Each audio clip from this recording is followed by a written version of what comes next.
welcome to my kitchen and my new YouTube channel. So my name is Theo and I've been baking from home for about 4 years now. So my purpose with this channel is to bring you guys the basics of baking, and hopefully through that you guys will be able to see how easy it is to get bakery results at home. I also want to use this channel to go through some baking trends, which are always super interesting.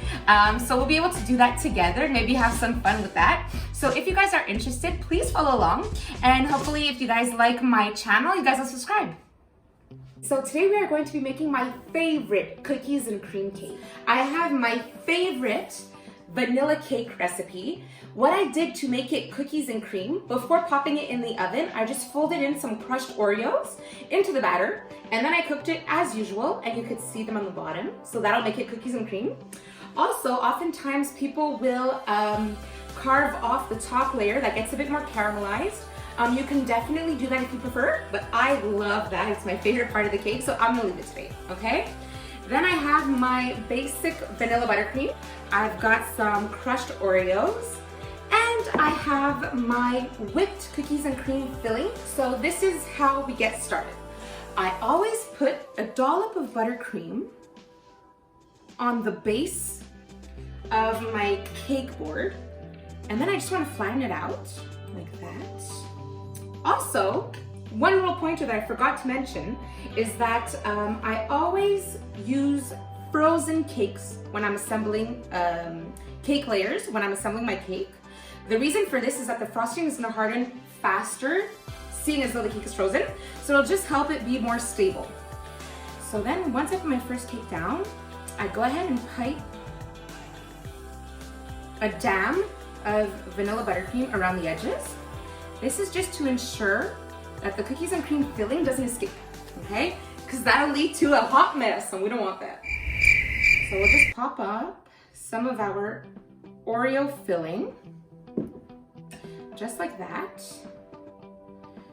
You don't want to overfill it, so it will be tempting, but you don't want to. It's a bad idea. I've been there, done that, and your cakes will fall apart. So you just want to put enough. You don't want them to come over the dam, right? You don't want it to ooze out. Now once that's done, you're gonna grab some of your crushed Oreos and you're gonna pop some of these here. So you get Oreos in the cake, in the filling, and in between each layer. So it's really, really, really good cookies and cream flavor. So we'll just keep going like this. Once again, you don't wanna put too much. I often do and regret it after, okay? So try not to put too much. We'll go ahead with the second layer. So same thing. And here you want to really get level with your cake to make sure that it's flat, that it's straight, that it's even. Because the one thing you don't want is an uneven cake. Next, we go ahead with our buttercream and go around once more to seal that off, because you really don't want any of that filling escaping. And then with my mighty offset spatula, I'm just gonna go flatten it.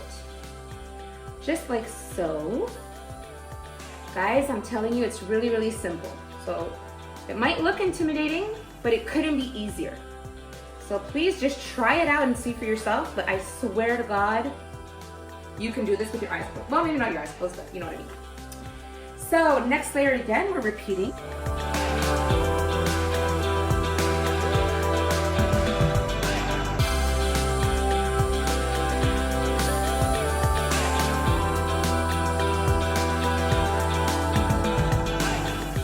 Now once that's done, we're going with the top layer. Now here's another trick for you guys, okay? Sometimes the top layer of your favorite vanilla cake won't be as flat as mine. So if that's the case, and I do it all the time anyway, the last layer, I flip it over to make sure that I get that sharp edge on my cake, okay? So then once again, we'll just come even this guy out as much as we can, pressing down just a bit. That seems to be quite even. And then once again, we're gonna go seal off the edges. Just like so. We could put a bit extra just to make sure. You really don't want anything coming out. Okay? And once again, with your offset spatula, we're just gonna come and seal this just like so. Okay, now you'll just go around and try to cover the whole cake with the buttercream. If you need more, you just add more as you go. And this step is what we call the crumb coat. So what happens is that with cake, the first coat of icing will catch some crumbs in it. So you want it to be just that, your first coat, because if this is your first and only coat, you're gonna see the crumbs through it. So we always do this one first. It's a very thin layer of icing. This way, we're sure that our second coat and final coat won't have any of those crumbs in it.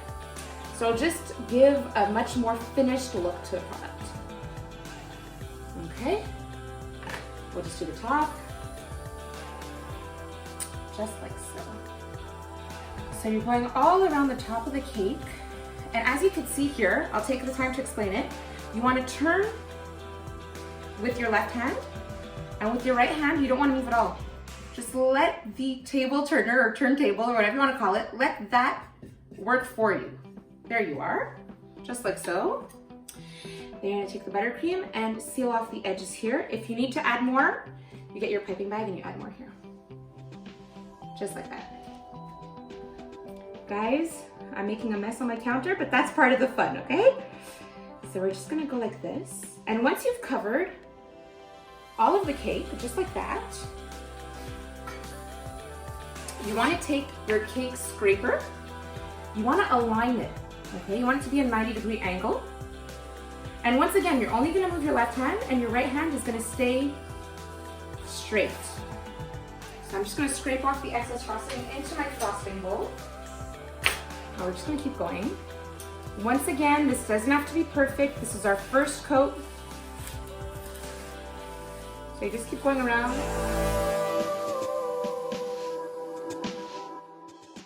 Perfect. So you'll see that by scraping the frosting off, there's a ledge that's created here on the edge. For now, we're not going to be bothered by that. We're going to pop the cake in the fridge for about 20 minutes and we'll be back in no time. I'll show you guys how to perfect those sharp edges. Okay guys, so it's been 20 minutes. I just took the cake out of the fridge and if you guys touch it, you'll see that the frosting, because it's a buttercream, so it's butter based, the frosting has hardened, okay? So we're going to take this time to use a paring knife. Any paring knife will do, and just try to go around the edges and cut off that excess buttercream. Trying as much as possible to stay even with the cake, okay? And this is actually how we're gonna get those even, sharp edges. It's that simple, guys. It's crazy, isn't it? So we're just gonna keep going around. And you could go around more than once if you're not completely satisfied with them. Seeing as though this is only the crumb coat, however, I'm not gonna go too crazy because we are going to be putting another layer of buttercream and we're gonna have to go over this again. So you know what? I'm happy with that. We'll stay with that for now. And we'll go ahead and do our second and final layer of buttercream. So I just go around the base and start gradually coming up. So once again, you could just use your offset spatula and just put it by hand. I just find it cleaner this way. So just come all the way up. Doesn't have to be even. You're going to be mixing it or spreading it, I should say. Doesn't have to be perfect. And then I'll just put a small dollop, on top again. So we always start with the top. So like before, don't move your right hand. Let your left hand guide you. Just like that. And then we're gonna go ahead and just flatten out the buttercream that we've put on the sides.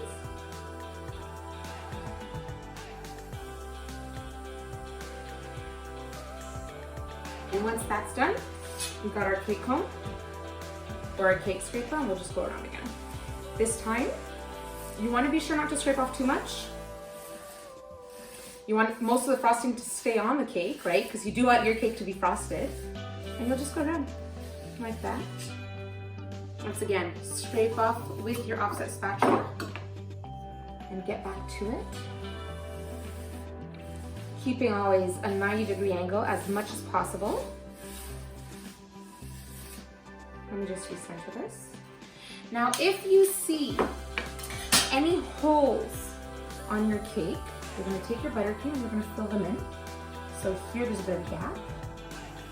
Here as well. So you're just gonna go around, looking where you can make some improvements. Flatten those out once more with your offset, just like so. And then we're going back in with the cake scraper. So 90-degree angle. Try to keep it as straight as possible.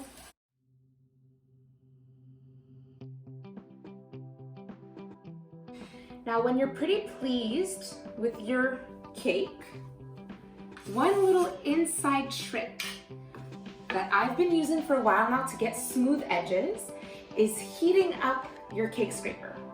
So this works especially well with like stainless steel or metal ones. If you run hot water on your cake scraper, it's gonna heat it ever so slightly. And then when you scrape it, it's gonna ensure the smoothest cake you've ever seen, okay?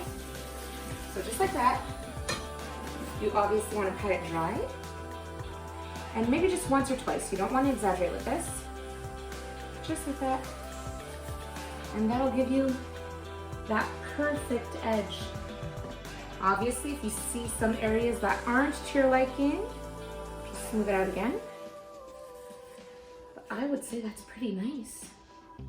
So I'm happy with that. We're going back in the fridge for another 20 minutes. So same as before, the buttercream has become hard. So we're gonna run our paring knife around the edges. However, this time it's a bit more important, if you will, to get that smooth edge, because this is going to be the final edge we will have on our cake, okay?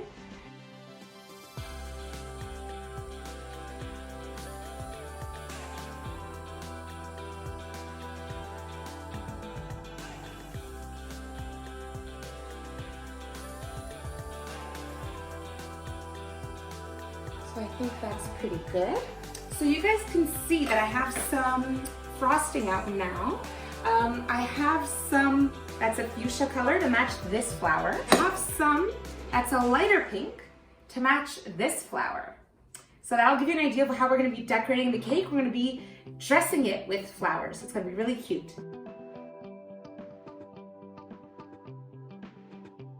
All right, so we're going for an abstract look.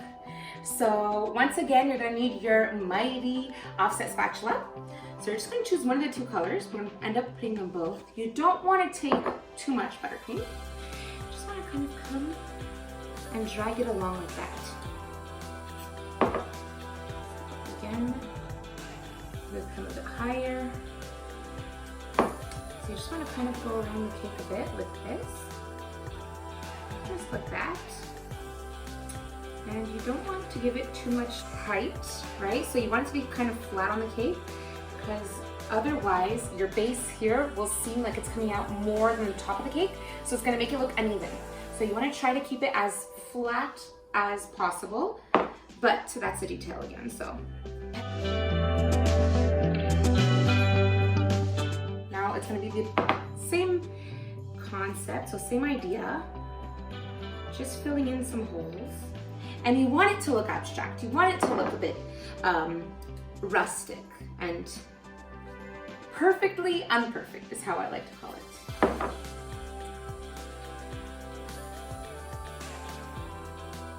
So at this point, you really just go with your feel. It doesn't have to be perfect. You know, whenever you feel that you've got enough color on the cake and whenever you're pleased with it, you could stop right there. And before getting to the flowers, we are going to cover up any imperfections with some gold leaf or some gold dragées, or as we say in French, des dragées, I believe. So I have my gold leaf here. It's from Slow Food Group. You can buy this off Amazon. It is kind of pricey, but you use it in very small quantities. And then I have some of my Sweet Apolita sprinkles. So you're gonna grab your gold leaf and just find some that I haven't used. I like to use a paintbrush. These are Wilton baking brushes. And you just grab some of the gold leaf and you apply it directly to the cake.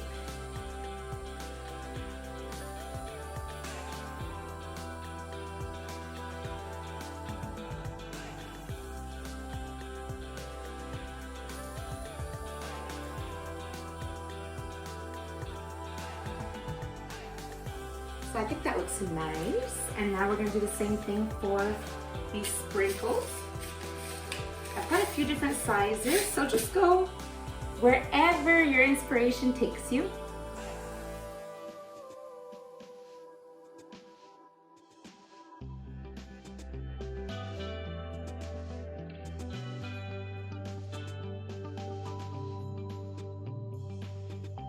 Perfect. So when you're pleased with the amount of gold leaf and sprinkles that you've put on the cake, now we'll be ready for the flowers. So I will now show you how I prep my flowers in order to put them on the cake, because obviously flowers are not all edible. So you do have to be careful when using flowers. All right guys, so here's how I prep my flowers. I have this safety seal wax. So it's edible if you want, or safe to eat wax. So this is what I use to cover the stems of all my flowers, or the base of all the flowers I will put in my cakes. And it is used as a barrier, as a seal between the flower and the cake. So I just cut the flower, leaving about an inch, right? And then I just dunk it into the wax that I've pre-melted, just like so. And this will act as a seal, or as a barrier, in order to prevent any of the liquids from the flour, pardon. So any liquid that would come out of it, it'll just prevent it from going into our cake. So I will prep a few of these, and then we'll be able to go over and see how we put them in the cake.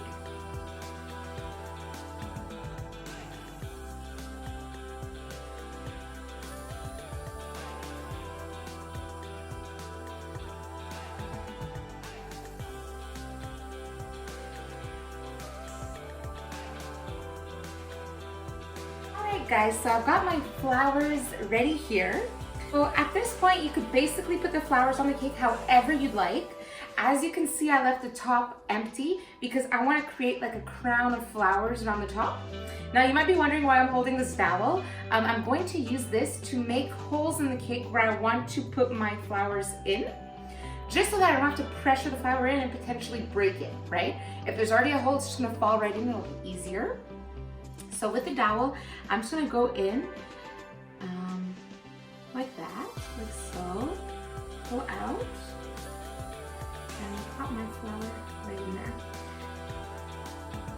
just like that. Now I'm gonna go around. I want them to be quite close, because I want it to look quite full, right? Don't worry about any gaps for now, because we could always come back later with smaller flowers to fill that in. And also you might just want a paper towel just to wipe down your dowel as you go.